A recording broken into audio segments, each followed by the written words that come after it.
Hello मैत्रिणींनो. कामावरून आलं ना की पहिला मस्तपैकी गरमागरम चहा झाला ना की एकदम तरोताजा होऊन जातो मन. आणि मी सकाळी ना छोले भिजत घातले होते संध्याकाळच्या टिफिनवाल्यांसाठी. तर ऐन टायमाला त्या लोकांनी त्यातल्या एकाने टिफिन कॅन्सल केला.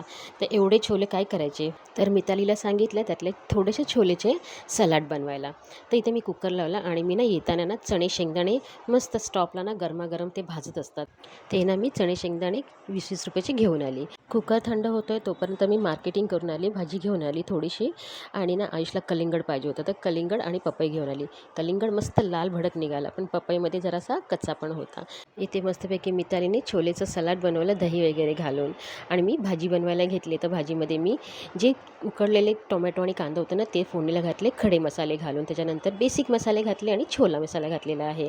एकच डबा असल्यामुळे मी समोरच्याला ना छोलेबरोबर पराठे बनवून दिले. ही शॉर्ट व्हिडिओ तुम्हाला आवडली असेल तर लाईक शेअर सबस्क्राईब आणि कमेंट नक्की करा.